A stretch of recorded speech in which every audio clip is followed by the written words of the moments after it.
Hello friends, welcome to education for all. जैसा कि आपकी स्क्रीन पर शो हो रहा होगा, ईवीएस के जो मोस्ट इम्पोर्टेंट क्वेश्चन हैं एनसीईआरटी के प्राइमरी लेवल की जो बुक होती है उनमें से जो सिलेक्टेड क्वेश्चन है वो आज हम डिस्कस करने वाले हैं। जैसा कि आप सब जानते हैं कि आपका 20 अगस्त को एग्ज़ाम है और उसके लिए जो भी इम्पोर्टेंट क्वेश्चन हो सकते हैं आपके एग्ज़ाम के लिए वही हम डिस्कस करेंगे। ठीक है, ये मोस्ट इम्पोर्टेंट क्वेश्चन है आपके लिए। तो हमारा फर्स्ट क्वेश्चन है, किसी रोगी का घर एक्स पॉइंट पर स्थित है तथा वह अस्पताल जहां उसका इलाज चल रहा है वह वाई पॉइंट पर स्थित है। तो रोगी के घर से अस्पताल जाने के लिए कोई सीधी सड़क नहीं है, अतः रोगी पहले ए पॉइंट पर जाता है जो एक्स के ठीक पूर्व में 800 मीटर दूरी पर है। फिर वह बी पॉइंट पर जाता है जो ए के ठीक दक्षिण में 600 मीटर दूरी पर है। फिर वह सी पॉइंट पर जाता है जो बी के ठीक पश्चिम में 150 मीटर दूरी पर है और अंत में वाई पर अस्पताल में पहुंच जाता है जो सी के ठीक उत्तर में 100 मीटर दूरी पर है। अस्पताल के सापेक्ष रोगी के घर की सही दिशा क्या होगी? मतलब इस तरीके का क्वेश्चन आपको आपके एग्ज़ाम में एक ज़रूर आएगा, आपके एग्ज़ाम में इस तरीके का क्वेश्चन। तो आप इस तरह के प्रैक्टिस करके जाएं अच्छे से। ज़रूरी नहीं यही सेम हो, सेम दूरी हो या सेम डिस्टेंस, मतलब लेकिन हाँ इस तरह का क्वेश्चन ईवीएस में आएगा ही आएगा। तो आप जो डायरेक्शंस का प्रैक्टिस करके जाएं। मेनली तो 4 डायरेक्शंस होती हैं, फिर उनकी सब डायरेक्शंस होते हैं जितने भी, मतलब इस तरह के क्वेश्चन की आप प्रैक्टिस अच्छे से कर लें क्योंकि एक आपको एक ज़रूर आपके एग्ज़ाम में देखने को मिलेगा। तो इस क्वेश्चन में हमसे पूछा क्या गया है कि एक एक्स पॉइंट से चलता है पेशेंट और उसे वाई पॉइंट पर पहुंचना है, लेकिन घर उसकी दूरी मतलब ऐसे सीधा रास्ता नहीं है, थोड़ा मोड़ तोड़ आएंगे रास्ते में। एक्स पॉइंट से पेशेंट चलता है, कितना चलता है? 800 मीटर की दूरी पर है ना ए पॉइंट एक्स से, तो इधर पूर्व में चलता है। फिर वो जाता है नीचे दक्षिण में, बी दक्षिण में कितना चलता है? 600 मीटर बी पॉइंट पर। यहाँ पे एक्स पॉइंट से चलता है, ए पॉइंट पर पहुंचने के लिए उसे 800 मीटर चलना होता है। फिर बी पॉइंट पर जाने के लिए 600 मीटर, फिर बी पॉइंट से सी पे आने के लिए उसको 150 मीटर चलना होता है और लास्ट में 100 मीटर उसको फिर उत्तर की ओर जाना होता है। अब यहाँ पे क्वेश्चन में ध्यान से देख लें। फिर हमसे क्या पूछा गया है कि अस्पताल के सापेक्ष रोगी के घर की सही दिशा क्या होगी? मतलब आप समझ लीजिए कि आप वाई पॉइंट पर हैं और यहाँ से एक्स पॉइंट की दूरी कौन सा मतलब डायरेक्शन दिखाती है? दक्षिण पूर्व होगी है या दक्षिण पश्चिम होगी, उत्तर पश्चिम होगी या उत्तर पूर्व होगी? मतलब हम यहाँ पे हैं और यहाँ से यहाँ की दूरी कौन सा डायरेक्शन दे रही है? ये होगा नॉर्थ वेस्ट। ठीक है, क्योंकि ये डायरेक्शन वाई पॉइंट से एक्स पॉइंट पर देखें तो हम ये डायरेक्शन होता है नॉर्थ वेस्ट। मेनली 4 डायरेक्शंस होती है ना, इसे आप यहाँ पे कट करके देख लेंगे। तो नॉर्थ हो गया इधर, ये ईस्ट हो गया, ये वेस्ट, ये साउथ, तो ये यहाँ पे होगा नॉर्थ वेस्ट। ओके, तो इस तरीके से आपको ये क्वेश्चन सॉल्व करने हैं। इस तरीके का एक क्वेश्चन पक्का है जो आपको आपके एग्जाम में मिलेगा। हमारा सेकंड क्वेश्चन है, अपनी गर्दन को झटके से आगे पीछे कर सकने वाला पक्षी है? कबूतर, तोता, उल्लू या मैना? मतलब झटके से गर्दन, आपने देखा होगा ना मैना इधर से इधर झटके से गर्दन करती है काफ़ी, तो ये यहाँ पे आपका डी ऑप्शन सही हो जाएगा, मैना। और अगर आपसे पूछा जाए कि मोस्टली मतलब पीछे तक कौन घुमा सकता है अपनी गर्दन को, सबसे पीछे तक कौन घुमा सकता है, तो यहाँ पे आपका ऑप्शन सही हो जाता सी, उल्लू, ऑल। ठीक है, बट यहाँ पे झटके से पूछा गया है तो उसके लिए मैना सही होगा। अपनी गर्दन को पीछे तक घुमा सकने वाला पक्षी है, देखें यहाँ पे ये क्वेश्चन आ गया है जो हमने पीछे डिस्कस किया। अपनी गर्दन को पीछे तक घुमा सकने वाला पक्षी है कबूतर, तोता, उल्लू, मैना, औल। ठीक है, औल हो जाएगा यहाँ पे, उल्लू। और झटके से कौन घुमाता है? मैना। ये मैना जो झटके से इधर उधर गर्दन करती है अपनी, ये। और ये उल्लू जो मोस्टली अपनी गर्दन मतलब पीछे तक घुमा सकता है, ये उल्लू की क्वालिटी है। ब्रेल लिपि का उपयोग दृष्टिहीन व्यक्तियों द्वारा किया जाता है। सही बात है। इस प्रकार की लिपि में मोटे कागज पर उभरे हुए बिंदु बने होते हैं, ये भी सही है। और उभरे हुए बिंदु होने के कारण दृष्टिहीन व्यक्ति इन्हें छूकर पढ़ सकते हैं, बिल्कुल सही। यह लिपि आधारित है, मतलब वो जो लिपि है उसमें कितने पॉइंट्स होते हैं हमारे से यहाँ पे ये पूछा गया है। तो ब्रेल लिपि में नॉर्मली 6 पॉइंट्स होते हैं ऐसे, मतलब 6 पॉइंट होंगे ब्रेल लिपि में, ऐसे ऐसे डॉट्स होती हैं, तो उन पे टच करके बच्चा उस पे पढ़ता है। तो यहाँ पे 6 पॉइंट, सी ऑप्शन यहाँ पे सही हो जाएगा। ऐसे ये डॉट्स होती हैं, इस तरीके से बच्चा मतलब टच करके उसको पढ़ता है। हमारे देश में ऐसा राज्य है जहाँ के ग्रामीण क्षेत्रों में भारी वर्षा होने के कारण घर धरती से लगभग 3.5 मीटर यानी कि 10 से 12 फुट की ऊंचाई पर बने होते हैं। तो इन घरों को बांस के खंभों का उपयोग करके बनाया जाता है। यह घर भीतर से भी लकड़ी के बने होते हैं। यह कौन सा राज्य होगा? उत्तराखंड होगा, आंध्र प्रदेश होगा, तमिलनाडु या असम। मतलब बारिश ज़्यादा होती है वहाँ, तो इसलिए बांस के खंभों पर, बांस के डंडों पर घर बनाया जाता है 10 से 12 फीट की ऊंचाई पर। तो ये यहाँ पे आपका डी ऑप्शन सही होगा, क्योंकि असम में ही ज़्यादा बारिश होती है और वहीं पर ही इस तरह के घर बनाए जाते हैं नॉर्मली, आपने देखा भी हो तो। ठीक है, यहाँ पे देख लें, इस तरीके से यहाँ असम में घर बनाए जाते हैं कुछ बांस के डंडों पर। यहाँ एक साइड में तो जिम कॉर्बेट नेशनल पार्क किस राज्य में स्थित है? राजस्थान, उत्तर प्रदेश, गुजरात या Uttarakhand? Jim Corbett national park है उत्तराखंड में। डी ऑप्शन यहाँ पे आपका सही हो जाएगा, क्योंकि उत्तराखंड में ही जिम कॉर्बेट नेशनल पार्क है। ये किसके लिए जाना जाता है नॉर्मली? टाइगर के लिए। ठीक है,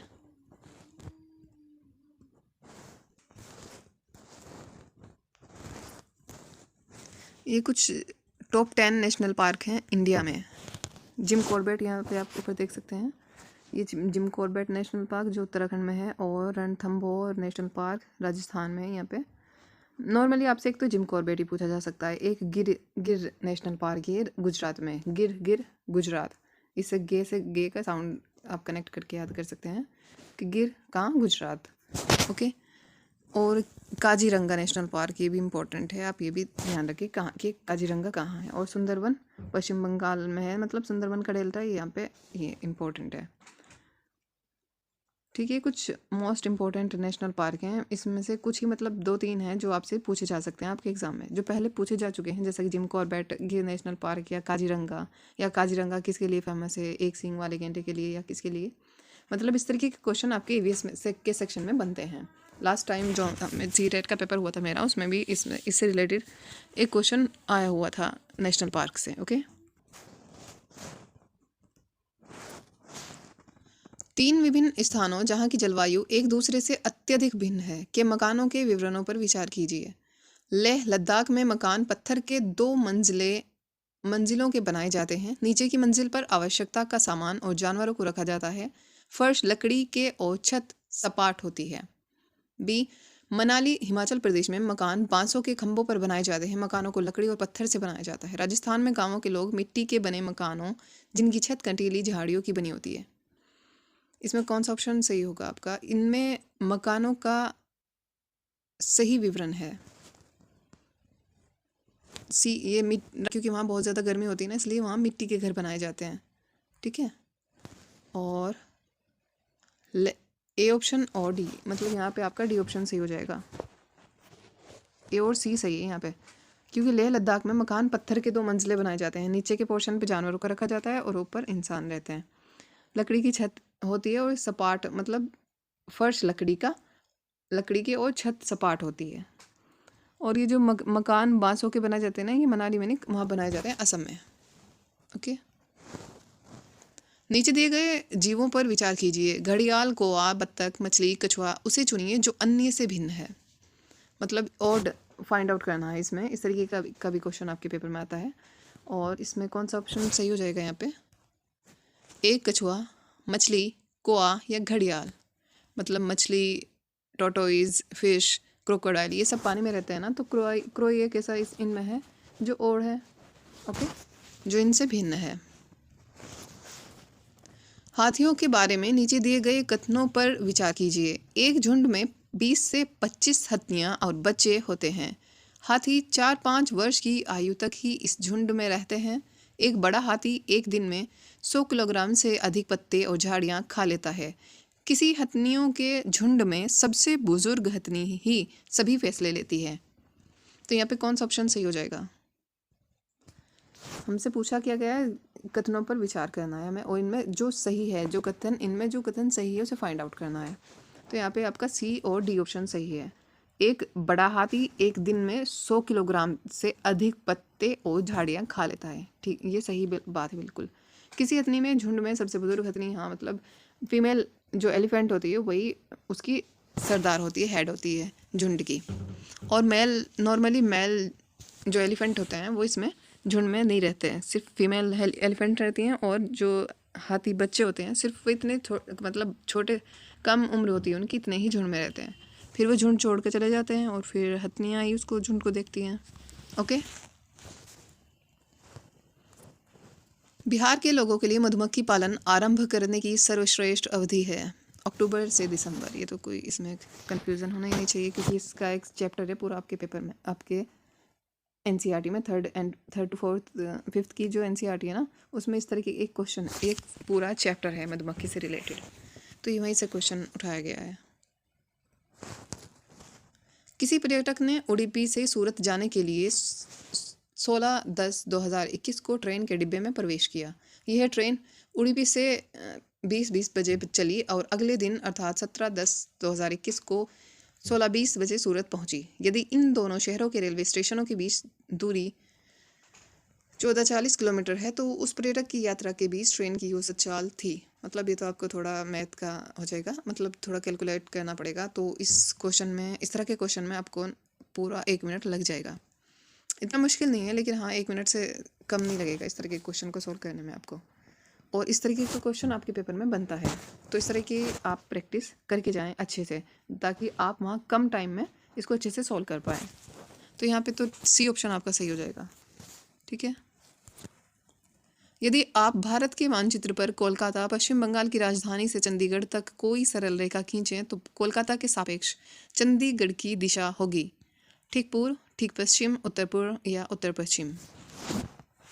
मतलब पहले आप देखें कि हमारे से पूछा क्या गया है, भारत के मानचित्र पर कोलकाता से चंडीगढ़ तक, कोलकाता है मतलब ये पॉइंट, ये कोलकाता है, और इससे चंडीगढ़ की दूरी, चंडीगढ़ किधर है, चंडीगढ़ इधर बैठेगा, इससे इधर आएगा, है ना। कोलकाता इधर है पश्चिम बंगाल में, और चंडीगढ़ इधर हो जाएगा। तो इस तरीके से सापेक्ष चंडीगढ़ की दिशा होगी। इस तरीके से कौन सी दिशा बनती है, नॉर्थ वेस्ट, है ना। यहाँ से आप डायरेक्शन ये ले लें, ये तो north, east, south and west. तो यहाँ से यहाँ पे कौन सी हो गई है, नॉर्थ वेस्ट हो जाएगी। इस तरीके से आप डायरेक्शंस का के जो क्वेश्चंस होते हैं उनकी प्रैक्टिस करके जाएं। ओके। तो आपकी यहाँ पे नॉर्थ वेस्ट डायरेक्शन से हो जाएगी डी ऑप्शन। ये आप यहाँ पे देख भी सकते हैं, ये कोलकाता यहाँ पे और चंडीगढ़ यहाँ से यहाँ पे जाते जाते ऐसे हो जाएगा। तो नॉर्थ वेस्ट ये इसका डायरेक्शन बन रहा है। निम्नलिखित प्याज की खेती के लिए विभिन्न चरणों का सही क्रम चुनिए। मतलब प्याज की खेती के लिए सबसे पहले हम क्या करते हैं, बीज बोते हैं या खरपतवार निकालना, प्याज के ऊपर सूखी पत्तियों को काटकर अलग करना, या गुदाई करना मतलब मिट्टी को नरम करना, प्याज को उखाड़ कर निकालना। तो यहाँ पे आपका डी ऑप्शन सही हो जाएगा, क्योंकि सबसे पहले हम क्या करते हैं, सबसे पहले तो हम गुदाई, मिट्टी को नरम करेंगे ना, फिर उसमें बीज बोएंगे, फिर उसके बाद खरपतवार निकालना मतलब खुरपी वगैरह इस तरीके से वो निकालेंगे। उसके बाद हम प्याज को उखाड़ लेंगे ज़मीन से, फिर उसके जो ऊपर की डंडी होती है ना उसको अलग करेंगे प्याज से। तो डी ऑप्शन यहाँ पे आपका सही हो जाएगा। कौन सा विशेष अभिलक्षण रेगिस्तानी ओक शाहबलूत वृक्ष में नहीं पाया जाता। ओक ट्रीज होते हैं ना, इनसे रिलेटेड जितने भी मतलब इसके पॉइंट्स, इसकी क्वालिटीज़ हैं ओक ट्रीज़ की, इन सब को आप अच्छे से पढ़ के जाएं, क्योंकि इससे क्वेश्चन बन जाएगा ओक ट्री से। जड़ों का अत्यधिक गहराई तक जाना, पेड़ के तने में पानी एकत्रित होना, पत्तियां बहुत कम होना, बड़ी और बहुत सारी पत्तियां होना। मतलब हमारे से यहाँ पूछा गया है जो पॉइंट इसके बारे में, ओक ट्री के बारे में सही नहीं है। ये जो नोट है ना, नहीं, नोट, एक्सेप्ट, इस तरह के जो वर्ड होते हैं, ये आपका क्वेश्चन, अगर आप क्वेश्चन ध्यान से नहीं पढ़ोगे तो आंसर आपका गलत होना ही होना है। तो आप पहले क्वेश्चन ध्यान से पढ़ें कि उसमें नोट तो नहीं है या एक्सेप्ट इस तरीके के वर्ड, तभी आप आंसर को फाइंड आउट कर सकते हैं अच्छे से। तो जो ओक ट्री की क्वालिटी नहीं है हमारे से, वही यहाँ पर पूछी गई है। तो उसमें मतलब जड़ों का बहुत गहराई तक जड़ें जाती हैं ओक ट्रीज़ की, ये तो सही हो जाएगा ओक ट्री के बारे में। पेड़ के तने में पानी एकत्रित होता है, हाँ ये भी सही है। पत्तियाँ बहुत कम होती हैं, ये भी ठीक है, बट बड़ी और बहुत सारी पत्तियाँ नहीं होती। ठीक है, ये तो मेरे एग्जाम में भी आया था लास्ट टाइम सीटेट के। तमिलनाडु के निकटवर्ती राज्य हैं आंध्र प्रदेश, कर्नाटका। मतलब आप मैप को ना एक दीवार पर लगा लीजिए और नॉर्मली आते जाते उस पर एक नज़र डेली ज़रूर मारिए, ज़रूर देखिए। मतलब उसे आपको ये अंदाज़ा होना चाहिए कि किस राज्य के पूर्व में कौन सा राज्य है, या ईस्ट में कौन सा है, वेस्ट में कौन सा है, साउथ में। मतलब यूपी से अगर आप हैं तो आप देखें क्या यूपी के ईस्ट में कौन सा राज्य पड़ता है, वेस्ट में कौन सा है, नॉर्थ में या साउथ में। इस तरीके के क्वेश्चन आएंगे आपके पेपर में, तो आप मैथ को अच्छे से सॉल्व करके जाइएगा। तो हमारे से पूछा गया है तमिलनाडु के निकटवर्ती राज्य हैं। ये तमिलनाडु, यहाँ आप अगर मैप हम बनाने की थोड़ी कोशिश करें तो इस तरीके से हो जाएगा। साउथ के राज्य हैं ना ये सारे, साउथ के स्टेट हैं, तो यहाँ पे हो जाएगा आपका ये तमिलनाडु, और ये से लगा हुआ केरला, और यहाँ पे आंध्रा है, हाँ आंध्रा ही होगा। तो यहाँ पे आपका बी ऑप्शन सही हो जाएगा, आंध्र प्रदेश, यहाँ पे ये केरला और ये तमिलनाडु। बी ऑप्शन सही हो जाएगा। यहाँ पे आप यहाँ मैप पे भी देख सकते हैं, हमारे से तमिलनाडु पूछा है ना, तमिलनाडु के निकटवर्ती, ये तमिलनाडु हो गया, और इसके निकटवर्ती राज्य हैं केरला, कर्नाटका एंड आंध्रा। ये तीनों इससे मिले हुए राज्य हैं तमिलनाडु से। मोहन ने कक्षा में बताया कि उसके पिताजी कुल्हड़ बनाते हैं। चीज़ें हम जो बनाते हैं और जो करते हैं थीम के अंतर्गत आप विद्यार्थियों को चाय बनाने के कुल्हड़ बनाना सिखाना चाहते हैं। आप निम्नलिखित में से कौन से संसाधन का उपयोग करेंगे? सामुदायिक संसाधन मतलब कम्युनिटी रिसोर्सेज, या तकनीकी संसाधन, मीडिया, या प्राकृतिक संसाधन। तो यहाँ पे ए ऑप्शन सही हो जाएगा, कम्युनिटी। यहाँ पे हम यूज़ करेंगे कम्युनिटी रिसोर्सेज का। निम्नलिखित में से कौन सा कथन विज्ञान का सर्वोत्तम वर्णन करता है? विज्ञान सुव्यवस्थित ज्ञान एवं स्थिर है। ज्ञान की इकाई एवं ज्ञान निर्माण की प्रक्रिया है। Science is body of knowledge and the process of constructing it. B option यहाँ पे सही हो जाएगा। ठीक है, which of the following statement is the best description of science? Science को मतलब बेस्टली कौन मतलब अच्छे से डिस्क्राइब कर रहा है, कौन सा स्टेटमेंट? तो science is body of knowledge and process of constructing it. Okay, B option यहाँ पे सही हो जाएगा। राष्ट्रीय पाठ्यचर्या रूपरेखा 2005 के अनुसार, यहाँ पे तो देखो 2005 से क्वेश्चन बना हुआ है, बट अब आपके एग्ज़ाम में 2022 का जो NCF आ चुका है, 22 का क्वेश्चन जो NCF आ चुका है उससे क्वेश्चन बनेंगे। लेकिन हो सकता है 2005 से भी आ जाएं, बट ज़्यादा चांसेस 2022 का जो NCF आया है हाल ही में, तो उससे क्वेश्चन बनेंगे। ओके, तो हमारे इस क्वेश्चन में पूछा गया है राष्ट्रीय पाठ्यचर्या रूपरेखा 2005 के अनुसार निम्नलिखित में से कौन से कथन EVS सीखने का वर्णन करते हैं? ए, पर्यावरण से ज्ञान और कौशल की प्राप्ति, अधिगमकर्ता के बीच विचार और कौशलों को साझा करना, प्रेषित की जा रही जानकारी प्राप्त करना, अधिगमकर्ता द्वारा ज्ञान का सक्रिय निर्माण। तो यहाँ पे आपका डी ऑप्शन सही हो जाएगा। ठीक है, मतलब कौन सा सही नहीं होगा? सी, प्रेषित की जा रही जानकारी प्राप्त करना। सिर्फ रिसीविंग इंफॉर्मेशन को रिसीव करना हमारा पर्पज़ नहीं होता। एक्टिव कंस्ट्रक्शन हो नॉलेज का लर्नर के through, sharing of ideas and skills among learners, ये भी ठीक होगा। और acquisition of knowledge and skills from the environment, मतलब बच्चा एनवायरनमेंट से सीखे, इस तरीके का हमें माहौल क्लास का भी बनाना है, क्लासरूम का। ओके, डी ऑप्शन यहाँ पे सही हो जाएगा। निम्नलिखित में से कौन सा कथन प्राथमिक स्तर पर पर्यावरण अध्ययन की सर्वोत्तम व्याख्या करता है? पर्यावरण पढ़ाया जाने वाला एक विषय है, कक्षा 1 से 5 में अध्ययन किया जाने वाला एक विषय है, बालक के परिवेश से संबंधित एक विषय है। Subject related to the child's environment, बिल्कुल सही बात है। ठीक है, क्योंकि हमारे चारों तरफ जो है वो पर्यावरण ही तो है, छठी मतलब शुरू से ही डेफिनेशंस भी रटते आ रहे हैं, तो इस तरीके से मतलब a subject related to the child's environment. Okay, पर्यावरण अध्ययन की कक्षा में रीता अपनी शिक्षिका से पूछती है कि उससे मेहमानों के लिए चाय बनाने की अपेक्षा क्यों की जाती है, जबकि उसके भाई से ऐसा करने की अपेक्षा नहीं की जाती। क्या यह पर्यावरण अध्ययन से संबंधित मुद्दा है? ए ऑप्शन नहीं, क्योंकि यह विद्यार्थी की सृजनात्मकता को पोषित करता है। नो, नहीं, क्योंकि यह विद्यार्थी के रोज़मर्रा के जीवन से संबंधित क्रियाकलाप है, तो ये भी इसमें भी कोई पॉइंट नहीं है। हाँ, क्योंकि यह समानता और गैर भेदभाव से संबंधित है। Yes, since it is related to equality and non discrimination. C option यहाँ पे आपका सही होगा। ठीक है। जल संरक्षण पढ़ाने का सबसे उचित तरीका यह होगा कि विद्यार्थी से कहा जाए जल संरक्षण से संबंधित कहानियाँ, कविताएं और गीत इकट्ठे करना। तो इससे क्या मतलब, इससे क्या फ़ायदा हो जाएगा? आप गीत वगैरह इकट्ठे कर लो तो इससे कोई फ़ायदा नहीं होने वाला। बी ऑप्शन है हमारा, जल के उपयोग से संबंधित चित्रों को देखकर यह चर्चा करना कि ये कहाँ जल का उपयोग अधिक हो रहा है।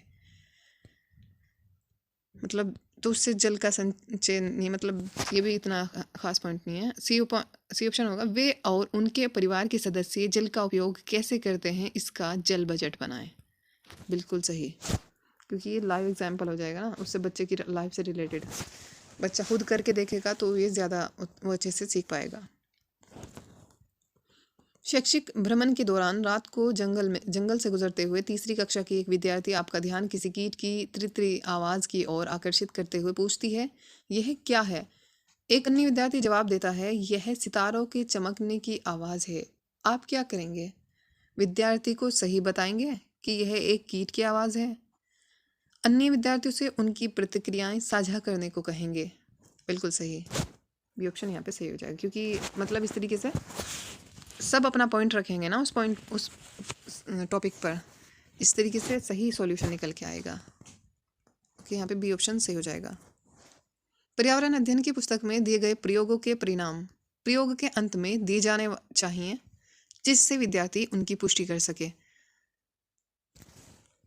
पर्यावरण अध्ययन की पुस्तक में दिए गए प्रयोगों के परिणाम, हमारे से पूछा गया प्रयोगों के परिणाम नहीं दिए जाने चाहिए, क्योंकि विद्यार्थी को स्वयं अवलोकन करके निष्कर्ष तक पहुंचना चाहिए। तो बिल्कुल सही है, बच्चा स्व निष्कर्ष मतलब खुद अध्ययन करे और निष्कर्ष पर पहुंचे। तो बी ऑप्शन यहाँ पे सही हो जाएगा। हम सी भी पढ़ लेते हैं। पर्यावरण अध्ययन अध्यापक द्वारा स्पष्ट किया जाना चाहिए। सिर्फ अध्यापक द्वारा स्पष्ट किया जाए तो बच्चे क्या करेंगे? मतलब टीचर ना एक सिर्फ फैसिलिटेटर का रोल प्ले करता है अब इस टाइम एजुकेशन में, डिक्टेटर का नहीं। और टीचर ही सब कुछ नहीं है। अब जो एजुकेशन सिस्टम है उसमें बच्चा ही सर्वज्ञ है, बच्चा ही सब कुछ है। जैसा कि पियाजे ने भी कहा है कि बच्चा लिटिल साइंटिस्ट है। आपके विद्यालय का बागवान विद्यालय के बगीचे से सूखी पत्तियां इकट्ठी करता है और जलाता है। सूखी पत्तियां इकट्ठी करता है और जलाता है। आपका एक विद्यार्थी इसकी शिकायत आपसे करता है। आप क्या करेंगे? विद्यार्थी को समझाएंगे कि बागवान बगीचे के कचरे को कम कर रहा है, या विद्यार्थियों से सूखी पत्तियां इकट्ठा करने में बागवान की मदद करने को कहेंगे तथा खाद बनाने में सहायता करेंगे। सही, बिल्कुल बी ऑप्शन यहाँ पे सही हो जाएगा। निम्नलिखित में से कौन सा कोऑपरेटिव लर्निंग यानी कि सहयोगात्मक अधिगम के आवश्यक तत्व हैं? विद्यार्थी समूहों में कार्य करते हैं। सही, विद्यार्थी समूहों में साझा करते हैं। विद्यार्थी अपने समूह में सकारात्मकता के साथ प्रतियोगिता करते हैं। विद्यार्थी एक दूसरे की सहायता करते हैं। तो यहाँ पे आपका डी ऑप्शन सही हो जाएगा। सी एंड डी सही है। कोऑपरेटिव लर्निंग को जो रिप्रेजेंट कर रहा है यहाँ पे पॉइंट, वह है विद्यार्थी अपने समूह में सकारात्मकता के साथ प्रतियोगिता करते हैं। Which of the following are element of cooperative learning? Student work in groups, student share in groups, students compete positively with others in group, students support each other in groups. सही हो जाएगा, सी ऑप्शन यहाँ पे सही हो जाएगा। ठीक है।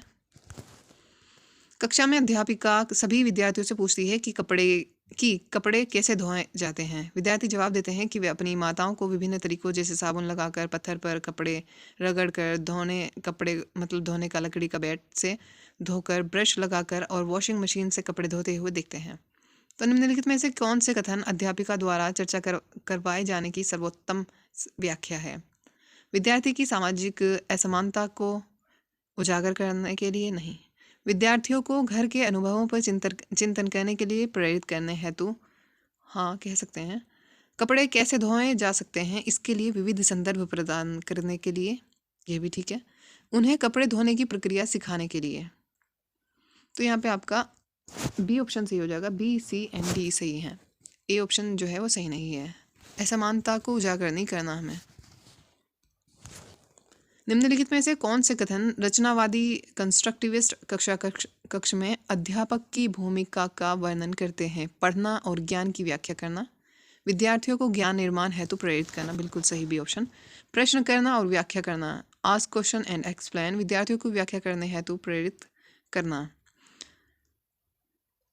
निम्नलिखित में से कौन से कथन रचनावादी अध्यापक की भूमिका का वर्णन करते हैं? पढ़ना और ज्ञान की, विद्यार्थियों को ज्ञान निर्माण हेतु प्रेरित करना, encourage students to construct knowledge, read and explain knowledge. Which of the following statement describe the role of teacher in a constructivist classroom? Read and explain knowledge, no. Encourage students to construct knowledge, बिल्कुल सही, B option सही है। ask question and explain, encourage students to explain, एक विद्यार्थियों को व्याख्या करने है तो प्रेरित करना, बी ऑप्शन तो यहाँ पक्का सही है। ठीक है, तो यहाँ हो सकता है कि ऑप्शन में यहाँ थोड़ी गड़बड़ हो इसमें आंसर में, लेकिन बी ऑप्शन बिल्कुल सही है, कंस्ट्रक्टिविस्ट से रिलेटेड। तो आप ये एक बार चेक भी कर लें, लेकिन यहाँ पे बी ऑप्शन बिल्कुल सही होगा। तो बी कौन कौन से में है? ए में है और बी में है, सही होगा यहाँ पे। ठीक है, बी और डी। कथन पर्यावरण अध्ययन एक विषय है के लिए उपयुक्त विकल्प का चयन करें।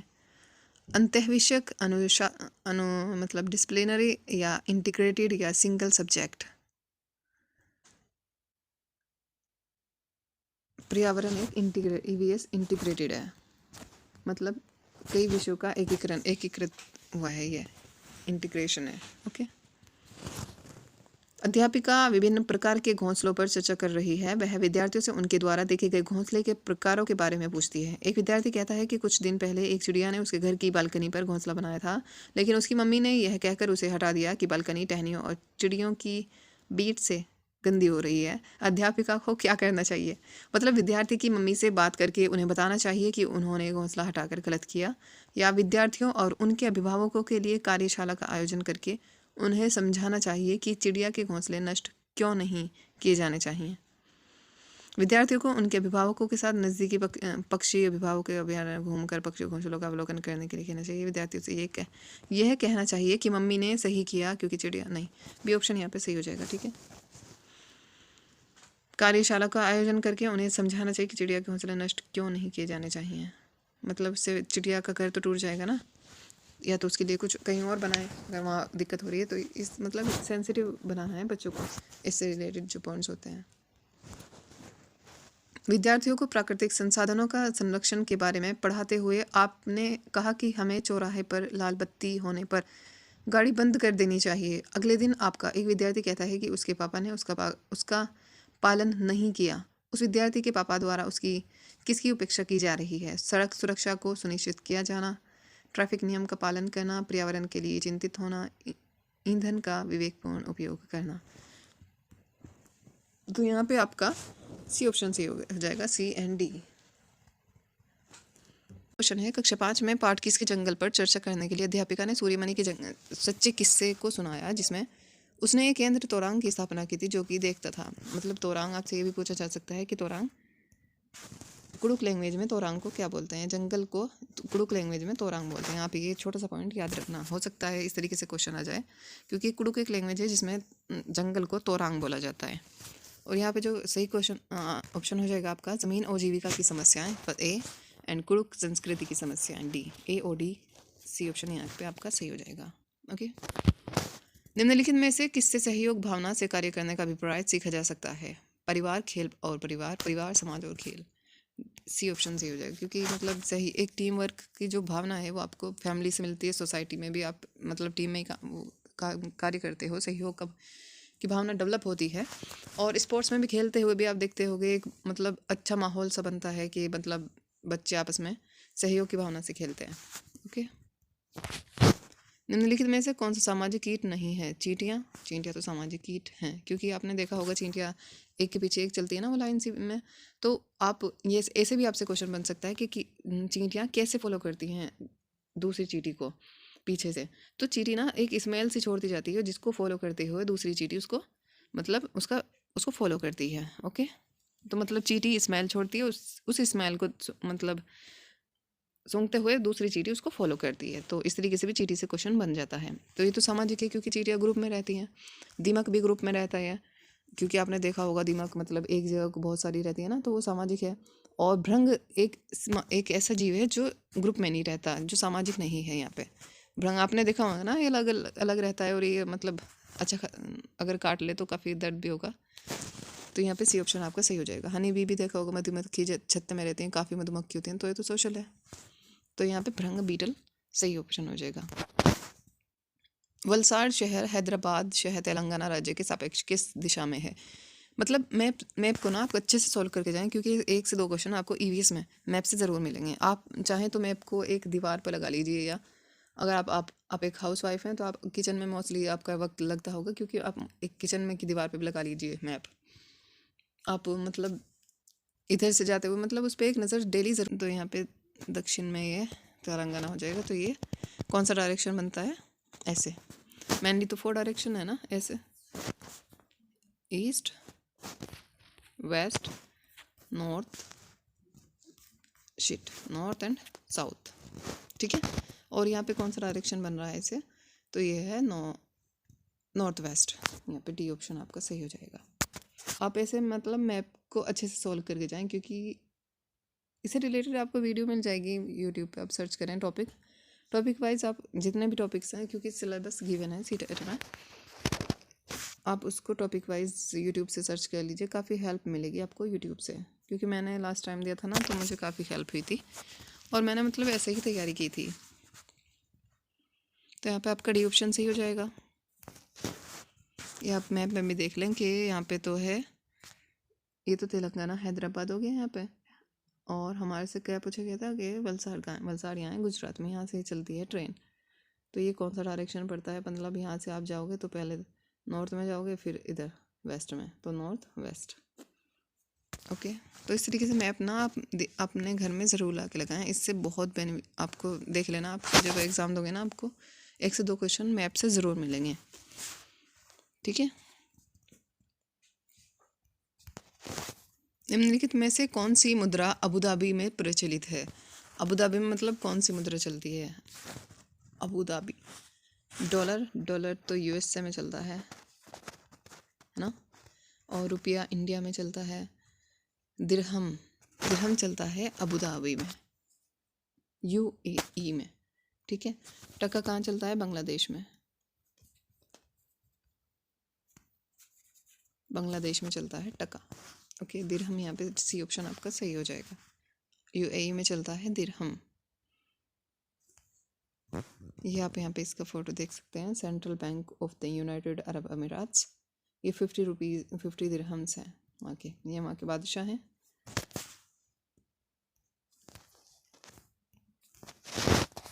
चेराव नृत्य में व्यक्ति बांस की डंडियों को पकड़कर युग्मों में एक दूसरे के आमने सामने ज़मीन पर बैठते हैं। जैसे ही ढोल बजता है, बांस को ज़मीन पर पीटा जाता है। नर्तक बांस की डंडियों के अंदर और बाहर पैर रखते हैं, कूदते हैं और ताल पर नाचते हैं। मतलब डांस होता है किसके सहारे? बांस की डंडियों से। कहाँ पे डांस होता है? हमारे से ये पूछा गया है। चेराव डांस ना एक मतलब आपसे आप देख लेना आपके पेपर में, मतलब ये आपके पेपर के पॉइंट ऑफ व्यू से बहुत इंपॉर्टेंट है। चेराव कई बार पूछा जा चुका है, ठीक है। तो यहाँ पे मिजोरम में होता है ये डांस, मिजोरम। बी ऑप्शन यहाँ पे सही हो जाएगा। अगर मतलब बांस से रिलेटेड, जैसा आप ये कंफ्यूज मत होना कि बांस से रिलेटेड तो असम में भी होता है। असम में बांस के डंडों पर घर बनाए जाते हैं 3 से 3.5 फुट की दूरी, मतलब 3.5 फीट की दूरी पर ज़मीन से उठा के, मतलब क्योंकि वहाँ ना बहुत ज़्यादा बारिश होती है, इसलिए बांस के डंडों पर असम में घर बनाए जाते हैं। लेकिन बांस के डंडों से डांस कहाँ होता है? मिज़ोरम में होता है। ओके, चिराव मिज़ोरम अच्छे से याद रखना, हो सकता है आपको आपके एग्ज़ाम में देखने को मिल जाए, ठीक है। ये देख लेना, यहाँ पे ये हो रहा है चिराव डांस। ऐसे बांस के डंडे बिछाए जाते हैं और इन पर डांस होता है, इसे बोलते हैं चिराव, और ये होता है मिज़ोरम में। छत पर वर्षा के पानी का संरक्षण करके भूमजल को पुनः आवेशित किया जाता है। इस पारंपरिक विधि का उपयोग निम्नलिखित में से किस राज्य में किया जाता है? मतलब छत पर पानी को इकट्ठा किया जाता है, रेन वाटर को, from the roof top was conserved and used for recharge of ground water. This traditional method was used by which of the following state? तो ये होता है राजस्थान में, ठीक है, क्योंकि वहाँ इतना पानी भी नहीं है, पानी की दिक्कत है, तो बारिश के पानी को स्टोर करके वापस से उसे रिचार्ज करते हैं, ठीक है। भारत के निम्नलिखित राज्यों में से ब्रह्मपुत्र नदी कहाँ से होकर बहती है? हमारे से पूछा क्या गया कि ब्रह्मपुत्र नदी कहाँ से होकर बहती है? असम, मिजोरम, मेघालय, अरुणाचल प्रदेश और असम। अरुणाचल प्रदेश और असम से होकर बहती है। सी ऑप्शन यहाँ पे सही हो जाएगा। भावी पीढ़ी के समाजीकरण में परिवार की महत्वपूर्ण भूमिका होती है। इस परिस्थिति में परिवार माध्यम है। हमारे से क्या पूछा है? समाजीकरण में परिवार की महत्वपूर्ण भूमिका है, बिल्कुल सही बात है। और इस परिस्थिति में परिवार माध्यम है। प्राथमिक समाजीकरण का प्राइमरी एजेंसी है फैमिली, ठीक है, प्राइमरी सोशलाइजेशन की। और सेकेंडरी कौन है? सेकेंडरी एजेंसी है स्कूल, ओके। अगर प्राइमरी पूछे तो फैमिली एंड सेकेंडरी पूछे तो स्कूल। वातावरण को बचाने की आवश्यकता के लिए हुए कई आंदोलनों को समर्थन मिला है। निम्नलिखित में से किसने 1970 के चिपको आंदोलन में निर्णायक भूमिका निभाई है? तो ये थे सुंदरलाल बहुगुणा। ये आपके चैप्टर है, एनसीईआरटी में गिवन है। मतलब इस पेड़ से लिपट के इन्होंने एक मतलब आंदोलन चलाया था और काफ़ी मेहनत की थी इन्होंने पेड़ों को बचाने के लिए। सुंदरलाल बहुगुणा। चिपको आंदोलन कब हुआ था? 1970 में। ये कुछ मेन पॉइंट्स हैं, आप बस ये याद रख लें। चिपको आंदोलन कब हुआ था? 1970 में। और किसने महत्वपूर्ण भूमिका निभाई थी? सुंदरलाल बहुगुणा ने। और इनके साथ कौन थी? गोरा देवी। मतलब कई थे ये, पर मैन जो थे वो सुंदरलाल बहुगुणा थे, पर गोरा देवी भी थी, वो भी कहीं। मतलब आपसे अगर सुंदरलाल बहुगुणा ना हो तो गोरा देवी वहाँ पे कर देना, ठीक है, ऑप्शन सही। महाराष्ट्र, मध्य प्रदेश और गुजरात में बड़े बांधों के निर्माण के कारण स्थानीय व्यक्तियों को अपने प्राकृतिक आवास को छोड़ना पड़ा। इस प्रकार की गतिविधि को क्या कहते हैं? मतलब महाराष्ट्र, मध्य प्रदेश और गुजरात में बड़े बांधों के निर्माण के कारण स्थानीय व्यक्तियों को अपने प्राकृतिक आवास को छोड़ना पड़ा। अपने प्राकृतिक आवास को छोड़ना पड़ा, तो इस प्रकार की गतिविधि को क्या कहते हैं? इसको बोलते हैं डिस्प्लेसमेंट, विस्थापन, ओके। डी ऑप्शन सही हो जाएगा यहाँ पे।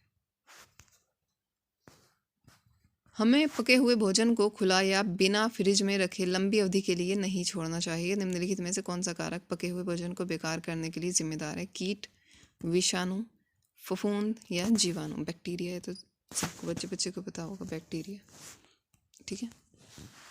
प्रत्येक भोज्य पदार्थ के पैकेट पर उसे पैक बंद करने की तिथि दी जाती है, क्योंकि प्रत्येक भोज्य पदार्थ की अपनी शेल्फ आयु होती है। भोज्य पदार्थ के प्रक्रमण और पैकिंग की अवधि में कई परिरक्षकों का उपयोग किया जाता है। कुछ निश्चित समय के पश्चात इसमें रोगाणु उत्पन्न हो सकते हैं, बिल्कुल सही, जो इसको ख़राब कर देंगे। हमें उन भोज्य पदार्थों का उपयोग नहीं करना चाहिए जिन पर लिखा हुआ समय समाप्त हो चुका है, बिल्कुल सही। तो यहाँ पे आपका ए ऑप्शन सही हो जाएगा। ए, बी, सी, डी, यानी कि तीनों ही ऑप्शन सही हैं। मच्छरों के प्रजनन की रोकथाम के लिए कई विधियां प्रस्तावित की जाती हैं। निम्नलिखित में से वह विधि ज्ञात कीजिए जो कि मच्छरों के प्रजनन को नहीं रोकती है। मतलब ये नहीं है ना, आप इसको अंडरलाइन करें। मतलब ये आपका क्वेश्चन, अगर आपने ध्यान से क्वेश्चन नहीं पढ़ा तो आपका आंसर गलत होने के चांसेस 90% होते हैं, ठीक है। पहले आप ध्यान से क्वेश्चन को पढ़ना, ठीक है, नॉर्मल माइंड से, ठंडे दिमाग से पढ़ना, और फिर उसका आंसर का ईवीएस के जो 30 नंबर हैं फर्स्ट पेपर में, वो आसानी से कवर हो जाएंगे सिर्फ सुनने से। क्योंकि मैथ तो है नहीं आप बैठ के पेन पेंसिल लेके आप सोल्व करने बैठ जाओ। इसे आप जस्ट सुन लोगे तब भी आपके 30 नंबर आ जाएंगे सीटेट में। मतलब आसानी से आप गेन कर सकते हो। 30 में से 25 तो कहीं भी नहीं गए, ठीक है।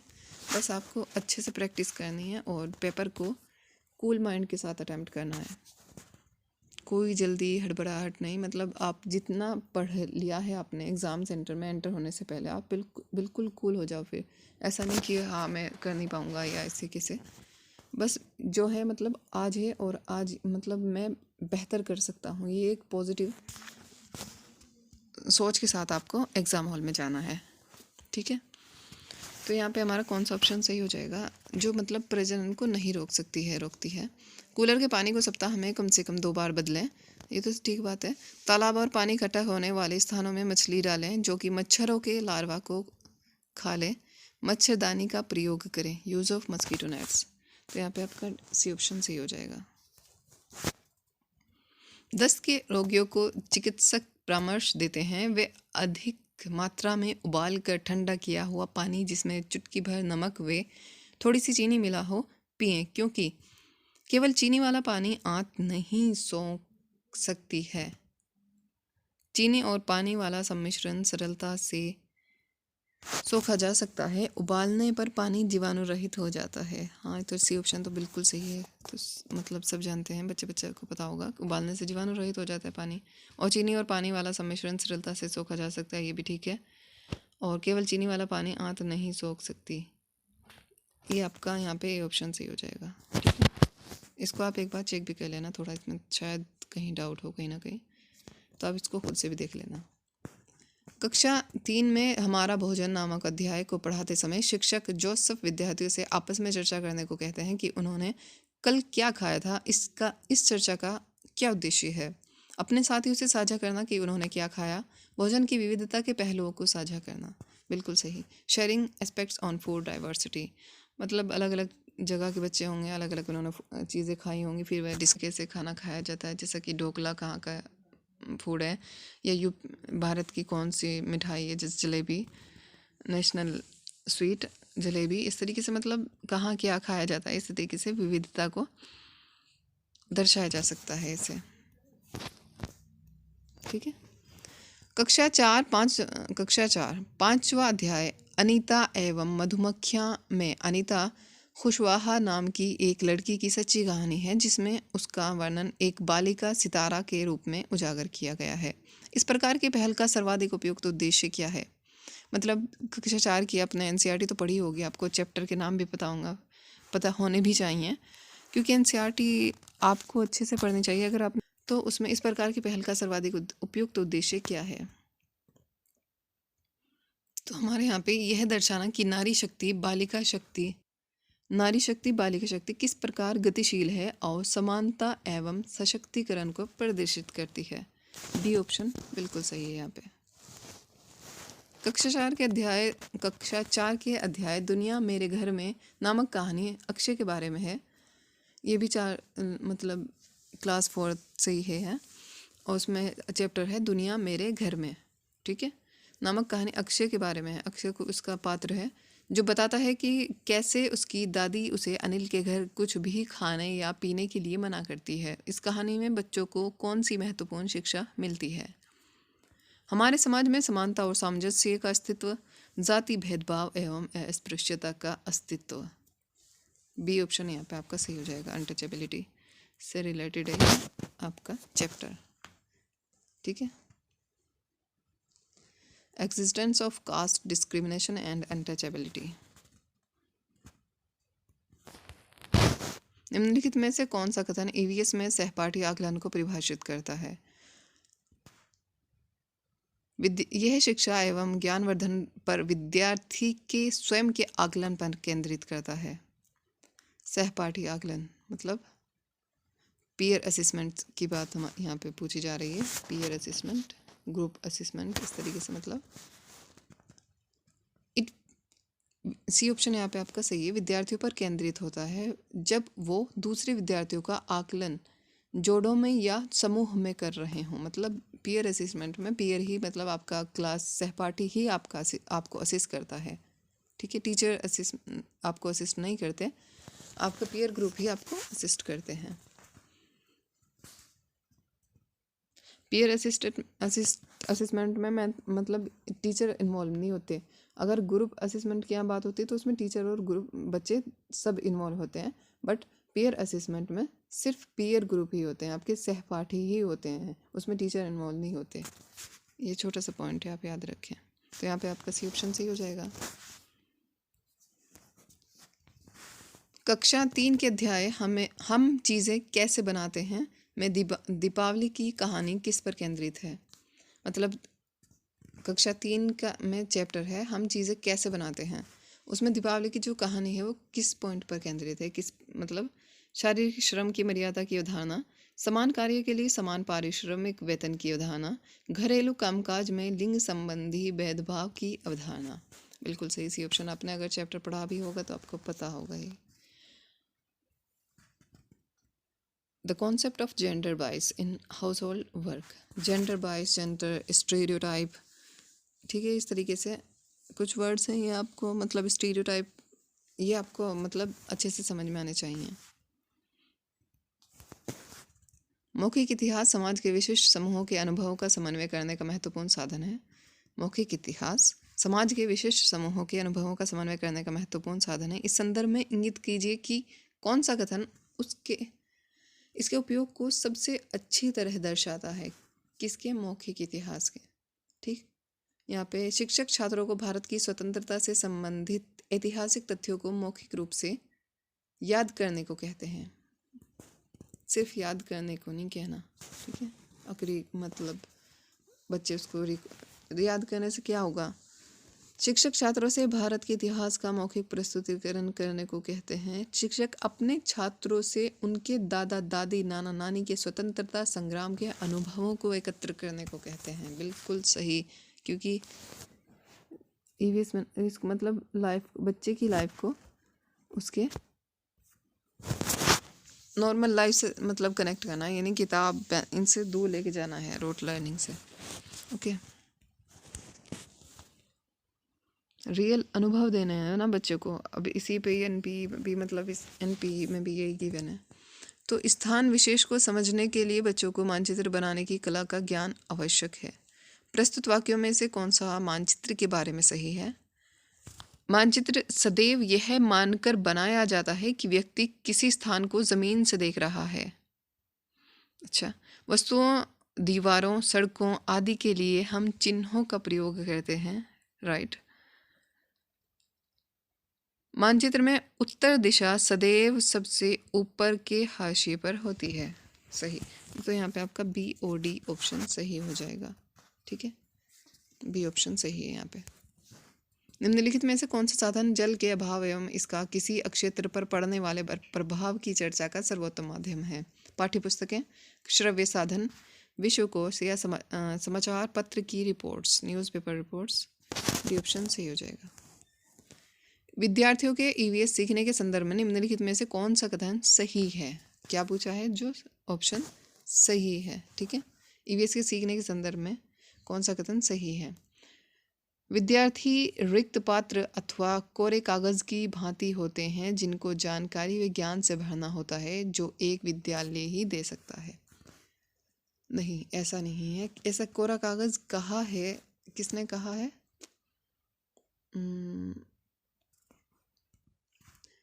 सभी विद्यार्थी एक समान होते हैं तथा सीखते समय उनकी प्रतिक्रिया एक जैसी होती है। नहीं, विद्यार्थी रैखिक रूप से सीखते हैं, अतः नया ज्ञान पिछले ये तथ्यों व जानकारी से ही प्राप्त होता है। नहीं, विद्यार्थी के सीखने का तरीका स्पाइरल होता है। प्रत्येक बच्चा अद्वितीय होता है। बिल्कुल सही। वह परिस्थितियों से सीखना में प्रतिक्रिया अपने ढंग से देता है। डी ऑप्शन यहाँ पे सही हो जाएगा, क्योंकि सभी पॉजिटिव हैं इसमें पॉइंट। बच्चा कोरा कागज नहीं है।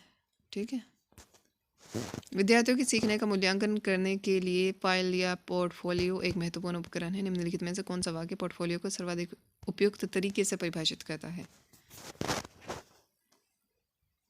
विद्यार्थियों के विषय में जानकारी उनके स्वाभाविक परिवेश में एकत्र होती है। इसका आधार पढ़ाने की क्रिया में शिक्षक का अवलोकन हो सकता है। इसमें एक निश्चित समय में एकत्र व विश्लेषित किए गए आंकड़े होते हैं।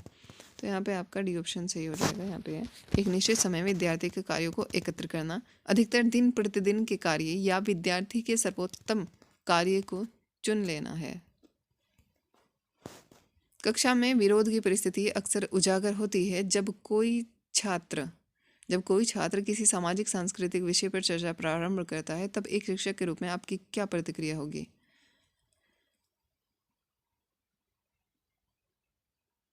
मतलब छात्र से कहेंगे कि अपने अनुभव साझा करें और कक्षा में इस विषय पर संबोधन करें। ये ऑप्शन सही हो जाएगा। एक अध्यापिका की इच्छा है कि उसके छात्रों में वनस्पतियों के बारे में समझ व ज्ञान विकसित हो। इसके लिए उसे निम्न में से क्या करना चाहिए? वह छात्रों से पौधों के नाम कंठस्थ करके कक्षा में बताने को कहे। कंठस्थ है ना, ये रिकॉल, कंठस्थ, मेमोराइज, ये सब नेगेटिव है। कभी भी हमें बच्चे को कुछ भी ये नहीं कहना कि बस इस पोएम को आप मेमोराइज करके ले आओ और आपका काम हो गया। मतलब छात्रों से कहें कि वह विभिन्न प्रकार के पौधों के बारे में अपने माता पिता से पूछें। छात्रों को अपने साथ विद्यालय के बगीचे में चलने को कहें तथा वहाँ पर सभी पौधों की पहचान करने को कहें। सी ऑप्शन यहाँ पे सही हो जाएगा आपका, ठीक है, क्योंकि यही सबसे पॉजिटिव दिख रहा है।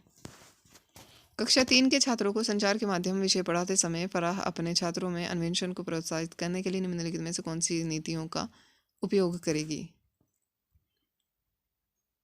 संचार के माध्यम विषय को पढ़ाने के लिए कक्षा 3 में मतलब छात्रों में अन्वेषण को प्रोत्साहित करेगी। मतलब कैसे किस नीति को अपनाएगी?